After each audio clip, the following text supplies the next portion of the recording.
I bring you greetings again on this Tuesday as we share this time together. There are a few bits of information that I want to lift up for you today. But before I get just to the informational side, a couple of thoughts that I want to use. In my devotion this morning, my prayer time this morning, I was led to Psalm 12. And there were a couple of things out of Psalm 12 that really spoke to me, and I want to share these with you this morning. First of all, the opening two words of Psalm 12 kind of speaks to me of where I am or where I feel like I have been for a while now. Those opening two words of Psalm 12 are, "Help, Lord." And I think sometimes we reach a point where all we know to do is to turn to God and say, "Help. This is bigger than I am. This is more than what I know how to do, have no experience or background in dealing with this." And we turn to God, wanting God's help and God's guidance. And I know that's where I have been. I've got a feeling it's where a lot of us have been recently. But out of those opening words of Psalm 12, that particular psalm led into some other things that spoke to me. In verse 2, David writes there that the people are dealing with some false words, and the way that he describes that is that they are saying one thing, but they are actually living with a divided heart. And that phrase really caught my attention, a divided heart. You have heard me say a number of times that for almost 20 years now, I have lived with a focus trying to guide me and churches that I serve as living with one heart, a unified heart, overcoming a divided heart. So when I read those words from David that the people were living with a divided heart, it took me back to the things that have guided me for a number of years now, focusing on living with one heart, a pure heart, an undivided heart, and reminding me of some of the things that God can use to offer us help and guidance in our lives. If you need a reminder of that one heart and what it means to live with one heart, we'll show you just a reminder of what that looks like. One heart, heart as an acronym. Honor God, endorse Jesus, accept people, reflect Christ, transmit love. And those five things, when we focus on them, are things that I believe God can use to offer us help and guidance in our lives when we don't know where else to turn. At any particular moment, there could be some of those things in the five parts of one heart that are more significant to us than other things. For example, the H, honor God, deals with worship. And right now, that's one of the things that we are devoting a lot of time to focus on when we cannot gather in person for worship. How do we go about offering worship that is meaningful, whether that is in some of our worship videos or any other online presence that we might have? And the reality is, throughout the ages, God's people have always had to learn how to honor God and how to deal with some unique approaches to worship. And whether we have always used these terms or not, the reality is that there have been various things that have caused some social distancing, some isolation, some sheltering in, where people had to learn some new approaches to worship. We saw that in Jesus' life, where Jesus, it was a 40-day pilgrimage in the wilderness, and over 40 days he learned how to rely on God when he was isolated in those 40 days. For other people, it was more than just 40 days that we saw in Jesus. In the Old Testament, under Jeremiah and that time frame, it was closer to 70 years that the people lived in exile to Assyria and Babylonia. And in that exile, they had to learn how to find new approaches to honor God and to worship. They were away from the temple. They were away from the thing that had always been their understanding of how to worship God. And in that exile, we remember those lines where the people were invited to sing one of the songs of Zion, and their response was, "How can we sing the Lord's song in a foreign land?" People have always had to learn how to find new approaches to worship in times of exile and distancing.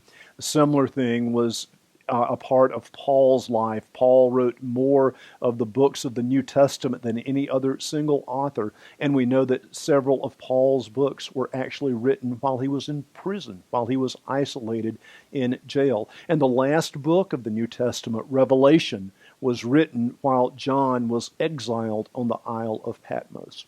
When we look at the stories of the Bible and when we think about worship and honoring God, people have always had to learn new approaches of how to honor God given the situation of the present conditions of society. And that's a part of where we have been for a few months now. And as much as I don't like saying this, it's going to be a part of our focus for a short time into the future. How long, we don't know yet. But for a while, we are going to continue to live with a new approach to understanding how we can honor God when we are not able to come together for in-person worship. My hope and my prayer is that we will soon be able to gather once again. But until that time comes, I hope that we can remember that God is still present with us, and while we might be learning some new ways to approach worship, it's still the same God who promises to be with us every day, and that's ultimately where worship leads us. The H in honor God, in the one heart, is to honor God, which focuses on worship. There are a couple of other things out of that schematic that have really spoken to me recently. The R is reflect Christ, dealing with discipleship. And in these days of social distancing, I have found myself focusing more and more on the discipline of prayer. I love the prayer hands here in front of us this morning as a reminder of prayer. But this is a time for us to focus on the discipline of growing in our journey of God through prayer. And I hope that you are finding some new ways, some meaningful ways that you are connecting to God through prayer. There is one final thing in that one heart schematic that I want to mention for today. The last letter, T, is to transmit love. And there we're thinking about mission. And there are a lot of ways that that speaks to us. Next Sunday, we have another blood drive with the Red Cross coming up, and we have hosted a number of those blood drives recently that has allowed us to have a missional presence in the local community. We still have some needs for a few people to sign up to volunteer for the blood drive Sunday. If you would like to and can help out with that, the sign up is available on, you can go to the website and to sign up for those time slots that are available. Honor God, mission involves the way that we are engaged in things in the community, but it's more than that. To transmit love is a way for us to focus about how we live. And when we think about transmitting love, that speaks to us about the way that we interact with one another in addition to the way that we interact with other people and other agencies out in our community. And when we come to that focus on transmitting love, these are days that we can grow in our clarity of what it means to transmit love. Transmit love can be so different than transmitting discord. Transmitting discord is not the same as transmitting love. Sometimes we find ourselves just tired of all that's going on, and we begin to transmit guilt, and that's not the same as transmitting love either. Transmitting opinions is not the same thing as transmitting insight or transmitting love. There are a lot of things that offer us some guidance for what it means to transmit love. And in the living of these days, there are some things that I am focusing on that I am extremely grateful for, things that bring gratitude in my heart. And one of those things, I am so grateful, so thankful for people that find ways to express their love and appreciation to others in these days when there is so much turmoil in our world and in our lives, where so much has been turned upside down. I am grateful for people who focus on and find ways to transmit love. This focus on living with one heart helps us to move beyond those opening words of Psalm 12. Just help, Lord, and to help us to focus on living with one heart in a way that can give guidance for us in our lives. Psalm 12 goes on to end with an admonition that I think is important for us to focus on in our lives. The psalm goes on to say that the Lord's promises are pure, and there is a promise that comes at the end of Psalm 12 that God is going to be with us in this journey. And that's something that I hope and pray that we can focus on in these days. Let's see what we can do to live with one heart guiding us. Not a divided heart, not an impure heart, but one heart that focuses on God and living as the people of God in these days. And as we continue to focus on the things that are going on in our society, specifically with COVID-19, I hope that we will take the time to get accurate information. And again, I want to share with you a little bit of information that we are looking at in our Health and Welfare Committee as we meet every week. One of those is just the number of new cases in Georgia of the COVID-19. We pay attention to that, and you can look that up yourself if you want to, but we do have a graph of that to show you for the video today. And then a second thing that I want to lift up for you to look at and to consider is the number of hospitalizations that are going on. For a while, up until about a month ago, the number of people being hospitalized was decreasing, and I'm hearing now that some people think that is still the case.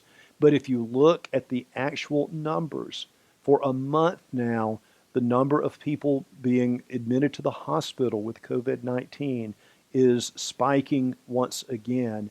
And I think we have to pay attention to those things to have accurate information of what's going on in our world.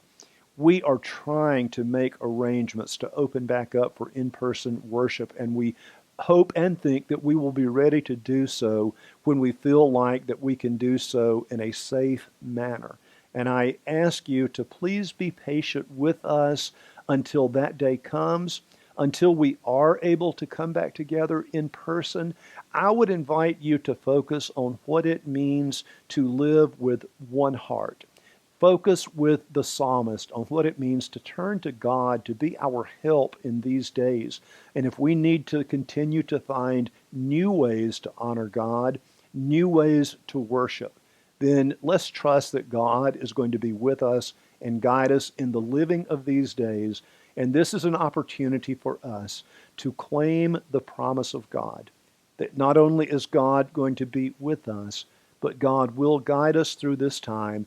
And there, there will come a moment when we are able to come back together as the people of God. Until that day comes, I continue to keep you in my prayers, asking that God will keep you safe and that you will do all in your power to make sure that you are providing safety for yourself and for others that you must interact with in these days. God bless you today and in the week ahead. Amen.